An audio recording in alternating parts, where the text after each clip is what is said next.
MTV news Kannada ವಾಹಿನಿಗೆ ಸ್ವಾಗತ.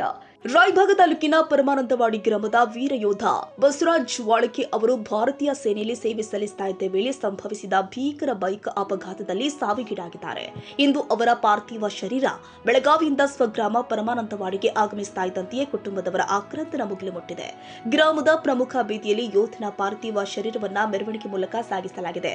ಮೆರವಣಿಗೆ ಉದ್ದಕ್ಕೂ ಗ್ರಾಮಸ್ಥರು ಹಾಗೂ ಶಾಲಾ ಮಕ್ಕಳು ಹೂವಿನ ಮಳೆಗೈದು ಗೌರವ ಸಲ್ಲಿಸಿದ್ರು. ಸಾವಿರಾರು ಜನ ಯೋಧನ ಅಂತಿಮ ದರ್ಶನ ಪಡೆದು ಕಣ್ಣೀರಿನಿಂದ ವಿದಾಯ ಹೇಳಿದ್ದಾರೆ. ಈ ಸಂದರ್ಭದಲ್ಲಿ ಮಾಜಿ ಕುಡಚಿ ಶಾಸಕ ಪಿ ರಾಜು ಸೇರಿ ಹಲವಾರು ಗಣ್ಯರು ಉಪಸ್ಥಿತರಿದ್ದರು. ಕುಡಚಿ ಪೊಲೀಸ್ ಠಾಣೆಯ ಪಿಎಸ್ಐ ಪ್ರೀತಂ ನಾಯಕ್ ರವರ ನೇತೃತ್ವದಲ್ಲಿ ಬಿಗಿ ಭದ್ರತೆ ಒದಗಿಸಲಾಗಿತ್ತು. ಅಂತಿಮವಾಗಿ 3 ಸುತ್ತು ಗುಂಡು ಹಾರಿಸುವುದರ ಮೂಲಕ ವೀರ ಯೋಧನಿಗೆ ಸಕಲ ಸರ್ಕಾರಿ ಗೌರವದೊಂದಿಗೆ ಅಂತಿಮ ನಮನ ಸಲ್ಲಿಸಲಾಗಿದೆ.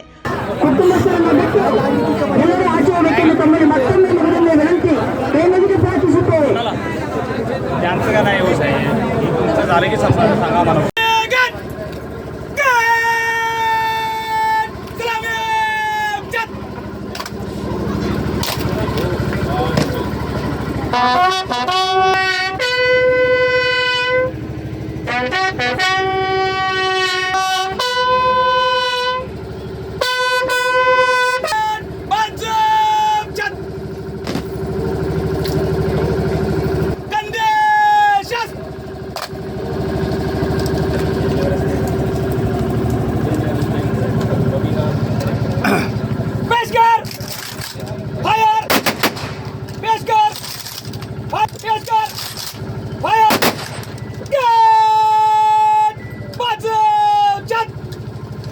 ಸರ್ ಭಾಳ ವಿಭಜನೆ ನಡೆಸಿಕೊಟ್ರು. ಪ್ರಮಾಣವಾಡಿ ಗ್ರಾಮಸ್ಥರಾಗಲಿ ಇಲ್ಲಿ ಮಾಜಿ ಸೈನಿಕ ಹಾಲಿ ಸೈನಿಕರಾಗಲಿ ಮತ್ತು ರಾಯಬಾಗ ತಾಲೂಕಿನ ಹಾಲಿ ಸೈನಿಕರು ಮಾಜಿ ಸೈನಿಕರು ದೊಡ್ಡ ಪ್ರಮಾಣದಾಗ ಬಂದಿದ್ದರು.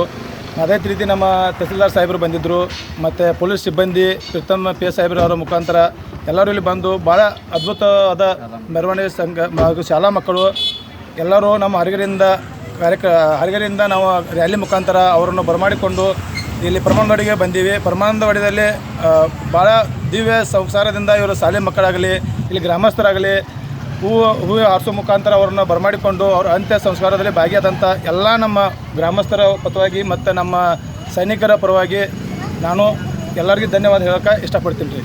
ಸರಿ, ಯಾವ ಟೈಪ್ ನಡೀತು ಅಂತ್ಯಕ್ರಿಯೆ? ಇಲ್ಲಿ ನಡೆದಂಥದ್ದು ಭಾಳ ವಿಭಜನೆಯಿಂದ ನಡೀತಾರೆ ಸರ್.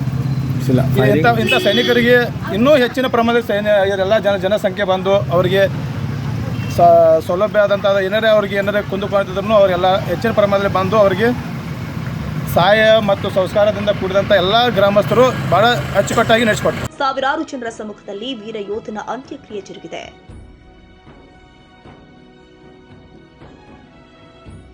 ತಾಜಾ ಸುದ್ದಿಗಾಗಿ ಎಂಟಿವಿ ನ್ಯೂಸ್ 24/7ಗೆ ಸಬ್ಸ್ಕ್ರೈಬ್ ಮಾಡಿ ಮತ್ತು ಬೆಲ್ ಐಕಾನ್ ಅನ್ನು ಒತ್ತಿ. ತಪ್ಪದೇ ಲಿಂಕ್ ಶೇರ್ ಮಾಡಿ.